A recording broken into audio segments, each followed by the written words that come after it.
నమస్తే welcome to number 1 news నేను హాసిని స్వర్గీయ వంగవీటి మోహనరంగ వర్ధంతి కార్యక్రమాన్ని రెండు తెలుగు రాష్ట్రాల్లో ఘనంగా నిర్వహించారు. రంగా విగ్రహాలను ఆవిష్కరించడం, పేదలకు దుస్తులు పంపిణీ తదితర కార్యక్రమాలను నిర్వహించారు రంగా అభిమానులు. రంగా కుమారుడు కుమార్తెలు రాధా ఆశా కిరణ్లు పలు చోట్ల జరిగిన కార్యక్రమాల్లో పాల్గొన్నారు. నిత్యం పేద ప్రజల అభ్యున్నతి కోసమే పరితపించిన రంగా మన మధ్య లేకపోయినా ఆయన ఆశయాలకు అనుగుణంగా పనిచేస్తామన్నారు రంగా అనుచరులు. కులమతాలకు అతీతంగా వంగవీటి మోహనరంగ పనిచేశారని, ప్రాణం పోయేంత వరకు పేద ప్రజల కోసమే పోరాడిన మహోన్నతమైన వ్యక్తి రంగా అని అభిప్రాయపడ్డారు రంగా అభిమానులు. ఆంధ్ర రాష్ట్ర చరిత్రలోనే, ఉమ్మడి ఆంధ్రప్రదేశ్ చరిత్రలో ఒక కని విని ఎరుగని రీతిలో ఒక ప్రజానాయకుడు. ప్రజానాయకుల్లో కూడాను ఎటువంటి ప్రజానాయకుడు అంటే irrespective of caste, creed and religion ప్రతి ఒక్కరిని కూడాను సామాజిక న్యాయం అని చెప్పేసి మనం సామాన్యంగా రాజకీయాల్లో వింటుంటాం. కానీ ఒక రాజకీయ నాయకుడు ఇండివిజువల్గా సామాజిక న్యాయం మెయింటైన్ చేసి ప్రతి ఒక్కరిని కూడాను చేరదీసుకున్నటువంటి వ్యక్తి వంగవీటి మోహనరంగ గారు. అటువంటి మహానాయకుడి యొక్క విగ్రహాన్ని ఈరోజు ఇక్కడ 27వ డివిజన్లో ఎస్టాబ్లిష్ చేయటం, దానికి ఆవిష్కరణ కోసం అని చెప్పేసి ఉర్దూ అకాడమీ చైర్మన్గా నన్ను కూడా ఆహ్వానించడం చాలా సంతోషంగా ఉంది. మీరు ఒక్కసారికి చూస్తే కనుక చరిత్రలో చాలామంది వచ్చారు పోయారు, కానీ దాదాపు ఆయన గారి యొక్క హత్య జరిగినప్పుడు నాకు తెలిసినంతవరకు నాకు 4 సంవత్సరాల వయసు ఉన్నటువంటి ఒక చిన్న పసిబాబుని.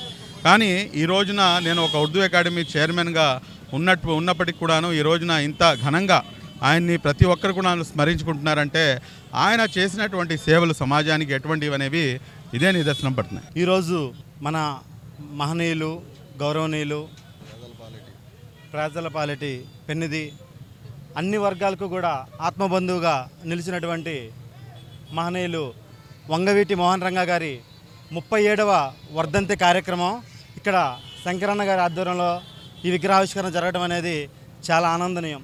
ఎందుకంటే మహనీయులు ప్రజల్లోనే పుడతారు అనడానికి నిజమైన నిదర్శనం మోహనరంగ గారు. ఎందుకంటే ఆయన పేద వర్గాల కోసం ఆయన చేసినటువంటి పోరాటం పార్టీలకు అతీతంగా, కులాలకు అతీతంగా, మతాలకు అతీతంగా ఈ విజయవాడలోనే కాకుండా ఆంధ్రప్రదేశ్ మొత్తం కూడా ఏ మారుమూల గ్రామం వెళ్ళినా కూడా ఆయన విగ్రహాలు ఉన్నాయంటే ఆయన జనం కోసం చేసిన పోరాటాలు చాలా మహనీయమైనవి. అందుకనే ఈనాటికి కూడా ఆయన చనిపోయి 37 సంవత్సరాలు అవుతున్నా కూడా ఆయన కార్యక్రమాలు ప్రతి పల్లెటూరులో, మారుమూల ప్రాంతాల్లో కూడా ఎంత ఘనంగా జరుగుతున్నాయంటే ఆ మహనీయులు చేసినటువంటి పోరాటం. పదవుల కోసం కాదు, ప్రజల కోసం పోరాడితే పేదల గుండెల్లో, బడుగుల గుండెల్లో దేవుడిగా నిలబడిపోతారనడానికి ఏకైక ఉదాహరణ స్వర్గీయ శ్రీ వంగవీటి మోహనరంగ గారు. 3 సంవత్సరాలు ఎమ్మెల్యే చేసి ఆయన హత్యకు గురైన పరిస్థితుల్లో ప్రపంచం అంతా కన్నీరు పెట్టుకుంది. ఈ రోజుకి 37 సంవత్సరాలు పూర్తయినా కానీ ఆయన మరవకుండా గుండెల్లో పెట్టుకుంటున్నారు. ఒక పోరాట స్ఫూర్తి కావాలంటే ఓ భగత్ సింగ్ గారిను, అల్లూరి సీతారామరాజు గారిని ఇలా కొంతమంది ఒక మార్క్ ఉంటారు. అలాగే ఏమన్నా ప్రజల పోరాడాలంటే వంగవీటి మోహనరంగ గారు గుర్తొస్తారు. మేము రాజకీయాల్లో పనిచేసేటప్పుడు ఎన్నో చోట్ల మేము కొంచెం డల్ అయినప్పుడు ఆయనే మాకు స్ఫూర్తిగా కనపడేవాళ్ళు. పదవుల కోసం కాదు, ప్రజల కోసం పోరాడాలని ఆయన దగ్గర నేర్చుకున్నాం. చిరస్మరణీయుడు అలాంటి మహనీయుడు మళ్ళీ పుట్టబోడు. అమరజీవి వంగవీటి మోహనరంగ గారికి ఈరోజు 37వ వర్ధంతి రోజున ఘనంగా నివాళులు అర్పించుకుంటూ మా అందరి ప్రాంతంలో ఇక్కడ కృష్ణలంక 16వ డివిజను బాలాజీనారు, గీతానారు ఈ సెంటర్లో ఎప్పటి నుంచో రంగాగారి విగ్రహం కట్టాలని కోరుకున్నాం. ఇవాళ ఘనంగా జరిగింది. రంగాగారి తనయుడు రాధాకృష్ణ గారు వచ్చి ఘనంగా విగ్రహావిష్కరణ చేసి వెళ్ళారు. వంగవీటి మోహనరంగ గారి 37వ వర్ధంతి సందర్భంగా విగ్రహావిష్కరణకు ఆహ్వానించినటువంటి రంగా గారి అభిమానులకు అందరికీ ముందుగా మాన్యశ్రీ మందా కృష్ణమాది గారి పక్షాన ఉద్యమాలను తెలియజేసుకుంటా ఉన్నాం. రంగా గారు పేదల కోసం అహర్నిశలు మరి పాటుపడి పేదలకు గూడు ఏర్పాటు చేయటం కోసం, వాళ్ళకి స్థలాల కోసం, ఇళ్ల కోసం ఆయన ఎమ్మెల్యేగా ఉండి కూడాను మరి ఆయన పదవిని కూడా పక్కన పెట్టి ఆమర నిహారదీక్ష చేసి పేదల కోసం ప్రాణాలను అర్పించడం జరిగింది. ఆయన ఈ ఉమ్మడి ఆంధ్రప్రదేశ్లో కాపులకు కూడా ఒక గుర్తింపును, గౌరవాన్ని తీసుకొచ్చి మరి కాపునాడు పెట్టి చరిత్రలోనే ఒక గొప్ప మరి అధ్యాయాన్ని సృష్టించడం జరిగింది. ఆయన్ని ఎదుగుదలను ఓర్చుకోలేని కొన్ని శక్తులే వాళ్ళ రాజకీయ భవిష్యత్తుకి అడ్డం వస్తారని మరి అత్యంత కిరాతకంగా ఆయన్ని పొట్టబెట్టుకోవడం జరిగింది. ఏదేమైనా రంగా గారిని ఈ చరిత్ర ఉన్నంత వరకు మర్చిపోరని, రంగా గారు ప్రతి పేదల గుండెల్లో ఉంటారని చెప్పేసి ప్రతి పోరాటం కూడా అన్ని వర్గాల ప్రజల కోసం చేశాడు. కాపునాడు పెట్టి కాపులకి పెద్దగా దిక్కుగా ఉండొచ్చు, కానీ ఆయన నాయకుడిగా మాత్రం ఈ సమాజంలో ఉండబడేటువంటి అన్ని పేద వర్గాలకి నాయకుడు ఆయన. ప్రజా సంక్షేమ కార్యక్రమాలైనా, ఒక పార్టీ కార్యక్రమం అయినా, ఒక ఇండిపెండెంట్ యూనిట్ ద్వారా ఆర్గనైజేషన్ చేసినా రైతుల పన్నెండు అయిపోయేది. కార్యక్రమం ఏది చేసినా రైతుల పన్నెండు అయ్యేది. అందరూ జనరల్గా 6, 7 ఆ రోజుల్లో 9 గంటలకల్లా క్లోజు. అలాంటి రాత్రి 12 అయ్యేది. ఏ కార్యక్రమం చేసినా సరే, అంటే ఎక్కడికి వెళ్ళినా జనం పెరిగిపోతూ ఉండేవాళ్ళు. అటువంటి మహానాయకుడు ఆయన రంగా గారు. కేవలం ఎప్పుడు పేదల కోసం పరితపించే నాయకుడు ఆయన. ఇవాళ ఉన్న నాయకులకి ఈరోజున్న నాయకులకి ఆయనకి ఏమాత్రం పొంతం లేదు. అది ఎవరైనా కావచ్చు, అది ఏ కులమైనా కావచ్చు, ఏ మతమైనా కావచ్చు. ఆయన అంటూ బతుకుంటే ఇవాళ అసలు మనం ఆ స్థాయి, ఆ గొప్పతనం వేరుగా ఉండేది. సరే, ఆయన ప్లేస్ ఎవరో వచ్చారు, భర్తీ చేయలేకపోయారు. ఆయన ప్లేస్ని ఎవరు భర్తీ చేయలేరు కూడా. అటువంటి మంచి నాయకుడు. అలాంటి నాయకుని కోల్పోవడం మా రాధారంగ మిత్ర మండలికి కానీ, ముఖ్యంగా మా బీసీ, ఎస్సీ, ఎస్టీ సోదరులకు మరి ఇబ్బందికరం, నష్టం కూడా. ఈ ప్రస్తుత ప్రజానీకంలో అభిమానం గల ప్రతి ఒక్క మనిషికి అభిమాన నాయకుడు మా స్వర్గీయ వంగవీటి మోహన్ రంగారావు గారు. ఆయనకి ఎందుకు ఈరోజు ఇటువంటి పరిస్థితి ఉంది ఇన్నాళ్ళైనా సరే, 37 ఏళ్ళైనా సరే అంటే ఒక్కటే, ఒక ఇందిరాగాంధీ నుంచి తీసుకుంటే రాజీవ్ గాంధీ తర్వాత ఇంకెవరు చనిపోయినా సరే, ఎంతోమంది ఎన్టీఆర్, ఆ తర్వాత ఇంకెంతోమంది ఎమ్మెల్యేలు ఎంతమంది చనిపోయినా సరే, ఎవ్వరికీ 37 సంవత్సరాలుగా ఇటువంటి ఘనమైన నివాళులు ఏ నాయకుడికి ఈ భూప్రపంచం మీద లేదు. అటువంటి కీర్తి ఇంతకుముందు ఎవరికి లేదు, ఇక ఎవరికి రాదు కూడా. ఎందుకనంటే ఆయన ఒకటే చెప్పాడు, రేపు పొద్దున నిన్ను చంపుతున్నారు అని తెలిసినా సరే ఈ ప్రాణం నాకు అనవసరం, నాకు ప్రజాసేవే ముఖ్యం. ఆ ఒక్క మాట మీదనే ప్రజలందరి కోసం చనిపోయిన ఏకైక వ్యక్తి. ఈరోజు ఇంతమంది రాజకీయ నాయకులు మేము గొప్ప, మేము అది చేస్తున్నాం, ఇది చేస్తున్నాం అని చెప్తున్నారు. ఎవ్వరికీ కూడా చనిపోతాము అనే భయం ఉంటే అలా రోడ్డు మీద నిలబడగలరా అని ఈరోజు ప్రజలందరూ కూడా అడుగుతారు. నేనే కాదు, ప్రతి ఒక్కరు కూడా అడుగుతారు. చనిపోతామని తెలిస్తే ఏ ఒక్క నాయకుడు కూడా రోడ్డు మీద ఉండడు, సెక్యూరిటీ లేకుండా రోడ్డు మీదకి రాడు.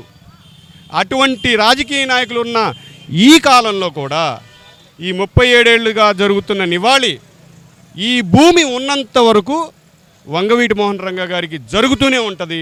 ఇంకా ఏ నాయకుడికి ఇటువంటి పేరు కానీ ఇటువంటి కీర్తి కానీ జరగదు. ఇది రాసి పెట్టుకోవచ్చు. జోహార్ విఎం రంగా. రంగా గారు అంటే మాకు చాలా అభిమానం. అది ఎలాగా ఏంటనేది కన్నా మా తల్లిదండ్రుల నుంచి, మేము పూర్వీకుల నుంచి వింటున్న మాట ఇది. రంగా గారి సహాయం అంటే ఏంటనేది, రంగా గారు చేసిన పనులు, ఆశయాలు ఎన్నో, చాలా ఒక వర్గానికి కానీ ఒక కులానికి కానీ సంబంధించిన వ్యక్తి కాదు ఆయన.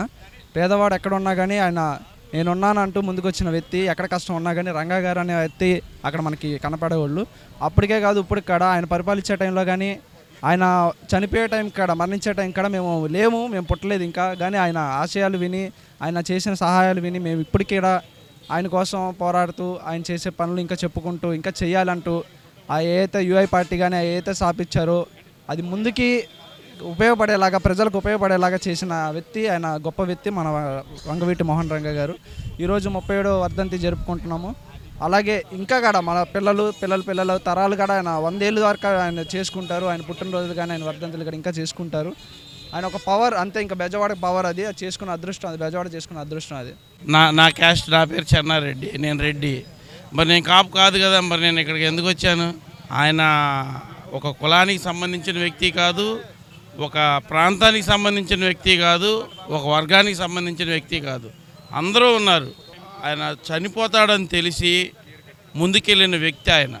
అలాంటి వ్యక్తి మళ్ళీ రారు. మంది వారసత్వంగా వచ్చిన వాళ్ళు నాయకులు అవుతారు. ఇంకొంతమంది డబ్బు ఖర్చు పెట్టి నాయకులు అవుతారు, ఇంకొంతమంది అదృష్టం కొద్దీ నాయకులు అవుతూ ఉంటారు, ఇంకొంతమంది చెంచాగిరి చేసి నాయకులు అవుతూ ఉంటారు. కానీ ప్రజల చేత ప్రజలతోనే ఎన్నుకోబడి నిజమైన నాయకుడు ఎవరన్నా ఉన్నారంటే స్వర్గీయ శ్రీ వంగవీటి మోహన్ రంగా గారు ఒక్కరే.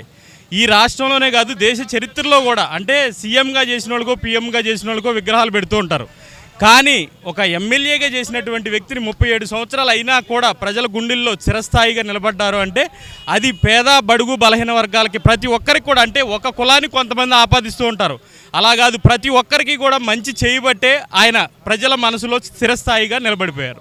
బడుగు బలహీన వర్గాల ఆశాజ్యోతి శ్రీ వంగవీటి మోహన్ రంగా గారు మాకు ఒక విధంగా చెప్పాలంటే మా చిన్న వయసులో చనిపోయారు. కానీ ఈరోజు ఈ తరంకి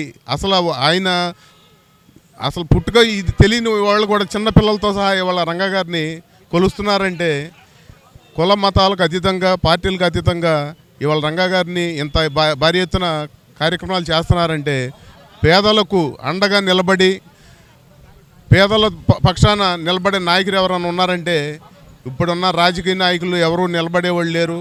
అలాంటి వ్యక్తి ఒక పవన్ కళ్యాణ్ గారు వచ్చారు ఈరోజు. ఆ రోజు ఆ నాయకుడు తర్వాత మాకు ఇప్పుడు రంగా గారిలా కనిపించే వ్యక్తి పవన్ కళ్యాణ్ గారే. మేము ఈ రంగా గారిని పార్టీలకి కులమతాలకు అతీతంగా ఈ ప్రోగ్రామ్స్కి అన్నిటికీ అటెండ్ అవుతున్నాం. జోహార్ విఎం రంగా. ఈరోజు విజయవాడ బెబ్బులి పేద బడుగులు బలహీన వర్గాల ఆశాజ్యోతి శ్రీ స్వర్గీయ వంగవీటి మోహన్ రంగా గారి వర్ధంతి కార్యక్రమాలను పురస్కరించుకుని ఈరోజు కృష్ణలంకలో ఏర్పాటు చేసినటువంటి రంగా గారి విగ్రహావిష్కరణకు రావడం జరిగింది.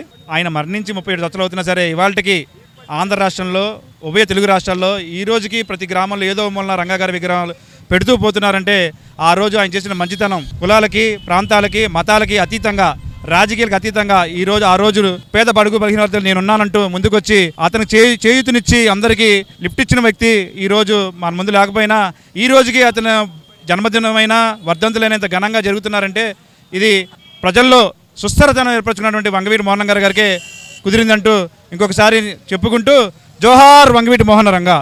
ఈరోజు మరపురాని మహానాయకుడు 37వ వర్ధంతి సందర్భంగా ఇక్కడ కృష్ణలంక ప్రాంతంలో, కృష్ణలంక అంటే వంగవీటి మోహన్ రంగా గారే గుర్తొస్తారు ఎవరికైనా సరే.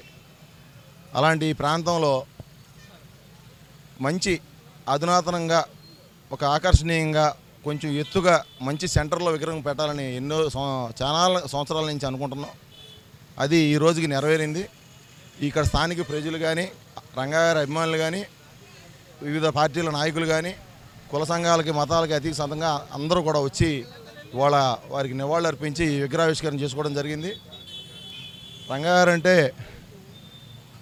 కష్టంలో ఉన్నప్పుడు స్ఫూర్తి, ఆకలి అన్న పేదవాడికి అన్నం పెట్టాలన్న ఆలోచన కూడా రంగా గారి నుంచి నేర్చుకోవాలి. కష్టం అని గుమ్మం తట్టిన విద్యార్థికి ఆర్థిక సాయం చేసి చదివించాలని రంగా గారి దగ్గర నేర్చుకోవాలి. ఇలాగా చెప్పుకుంటూ పోతే సమాజానికి ఆయన్ని ఒక రౌడీలాగానో ఏదో ఈ కొంతమంది కావాలని బురద చేసి ఆయన్ని అలా చిత్రీకరించి చేశారే కానీ రంగా గారు సంఘ సంస్కర్త, అభినవ అంబేద్కర్ గారు లాగా, ఒక రాబిన్ హుడ్ లాగా ప్రజలకు అండగా ఉన్నాడు. కాబట్టి ఇన్ని సంవత్సరాలైనా కానీ ఆయన్ని మర్చిపోలేదు. దేవుణ్ణి ఎలా కొలుస్తున్నారో ఇవాళ కూడా కొలుస్తున్నారు. ఈరోజు వారికి వర్ధంతి రోజు విగ్రహం ఓపించుకుని కూడా నాకు సంతోషంగా ఉంది. బాధాకరమైనా కానీ ఆయన మరణం, కానీ అటువంటి మరణం ఏ మనిషికి పుట్టిన వ్యక్తికి కూడా రాదని నేను పూర్తిగా నమ్ముతున్నాను. మరిన్ని లేటెస్ట్ అప్డేట్స్ కోసం చూస్తూనే ఉండండి నెంబర్ 1 న్యూస్. సామాన్యుడి చేతిలో సామాజిక అస్త్రం.